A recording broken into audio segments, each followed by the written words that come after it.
फळगळ रोखता येते का? मोसंबी संत्रा हे पीक भारत देशात घेतले जाणारे तिसरे सर्वात महत्त्वाचे पीक आहे. 4 वेळेस फळगळ होते. फळामध्ये शेतकरी मित्रांनो, आपला आजचा प्रवास खूपच मोठा होणार आहे.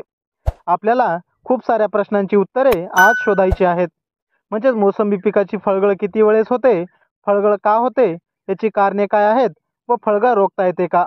जर मग रोखता येते तर यासाठी काय काय उपाय करावे लागेल, ही सगळी माहिती आज आपण बघणार आहोत. शेतकरी मित्रांनो, आपण फळगळीची कारणे 3 भागात वाटली आहेत. त्याचे उपाय सांगितले आहेत. त्यामुळे पूर्ण व्हिडिओ बघितल्यावरच तुम्हाला काही गोष्टी कळतील. अर्धवट व्हिडिओ बघण्यापेक्षा तुम्ही हा व्हिडिओ न बघितलेला बरं राहील. मोसंबी संत्रा हे पीक भारत देशात घेतले जाणारे तिसरे सर्वात महत्त्वाचे पीक आहे. अलीकडच्या काळात मोसंबी उत्पादक शेतकऱ्यांना मोठ्या अडचणीला सामोरे जावे लागत आहे. म्हणजे फुलांची गळ, फळांची गळ, फळ सेटिंग न होणे, सोबतच मर रोग, फायटोप्थेरा व अँथ्रॅकनोज इत्यादी. शेतकरी मित्रांनो, मोसंबी पिकात 4 वेळेस फळगळ होते. पहिली फळगळ ही जानेवारी-फेब्रुवारी महिन्यामध्ये ओव्हर प्रोडक्शनमुळे होते. दुसरी फळगळ ही मार्च-एप्रिलमध्ये जास्त उन्हामुळे व पूरक पाणी नसल्यामुळे होते. तिसरी फळगळ ही जुलै-सप्टेंबरमध्ये होते. याचं कारण म्हणजे अनियमितपणे बदलणारे वातावरण, रोग व किडीच्या प्रादुर्भावामुळे ही गळ होते. सोबतच चौथी फळगळ ही प्री हार्वेस्ट म्हणजेच माल काढायच्या आधी फळामध्ये पाणी उतरू लागते तेव्हा ही फळगळ होते. शेतकरी मित्रांनो, पुढे आपण बघू की फळगळीचे कारणे कोणकोणती आहेत. शेतकरी मित्रांनो, पहिलं कारण म्हणजे फिजिओलॉजिकल फ्रूट ड्रॉप, म्हणजे झाडामध्ये काही कमतरता असेल तर ही फळगळ होते.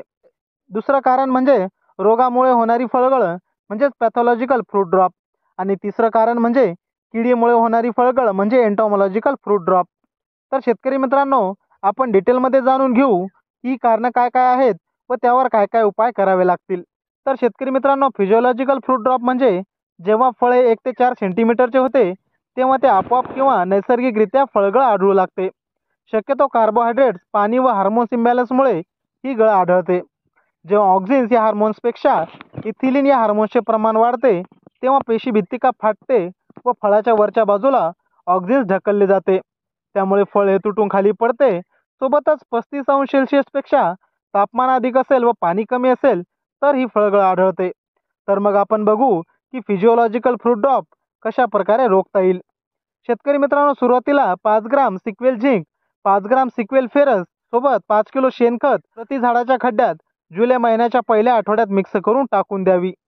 त्यानंतर बींज 250 ml सोबत 1.5 kg आदित्य 13-045 200 लिटर पाण्यात मिसळून जुलै महिन्याच्या दुसऱ्या आठवड्यात फवारणी करावी. यानंतर जुलै महिन्याच्या तिसऱ्या आठवड्यात प्लॅनोफिक्स 50 ml व आदित्य 052 1.5 किलो 200 लिटर पाण्यात मिसळून फवारणी करावी. शेतकरी मित्रांनो, यानंतर आपण बघू की पॅथॉलॉजिकल म्हणजेच रोगामुळे होणारी फळगळ कशी होते. सतत बागेत थंडावा व पाणी साचल्यामुळे बुरशी तयार होऊ लागते. फायटोप्थेरा आढळून येतो. तपकिरी बदामी रंगाचा चठ्ठा फळावर दिसू लागतो. अल्टरनारिया ही बुरशीसुद्धा दिसू लागते. यावर फळाच्या वरच्या भागावर तपकिरी बदामी रंगाचे चठ्ठे दिसू लागतात व सोबतच हल्ली सिट्रस ग्रीनिंग सुद्धा बागेत दिसून आली आहे. त्यामुळे जास्त प्रमाणात फळगळ होताना दिसू लागते. तर मग रोगामुळे किंवा पॅथोजनमुळे होणारी फळगळ आपल्याला कशा प्रकारे रोखता येईल हे आपण बघू. शेतकरी मित्रांनो, सुरुवातीला ब्ल्यू कॉपर 400 ग्राम व स्ट्रेप्टोसायक्लिन 30 ग्राम 200 लिटर पाण्यात मिसळून फवारणी करावी. यानंतर एलिएट 400 ग्राम ही फवारणी 10 दिवसाच्या अंतराने 2 वेळा करावी. सोबतच शेतकरी मित्रांनो, फळ पिवळे पडून वरच्या भागाला तपकिरी बदामी रंगाचे चट्टे दिसले तर 2 फवारण्या घ्याव्यात. पहिली फवारणी ही रोको 200 ग्राम व सिक्वेल CX9 200 ग्राम फवारणी करावी व 5 दिवसानंतर आमिस्टा टॉप 200 ml 200 लिटर पाण्यात मिसळून फवारणी करावी.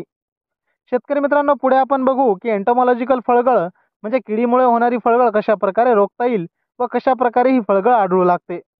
शेतकरी मित्रांनो, ही फळगळ ऑगस्ट ते नोव्हेंबरमध्ये होते. जेव्हा फळामध्ये पाणी उतरू लागते तेव्हा ही फळगळ जास्त प्रमाणात दिसू लागते. ही फळगळ शक्यतो 2 किडीमुळे होते. एक म्हणजे फळमाशी व दुसरी म्हणजे फळ शोषक पतंग.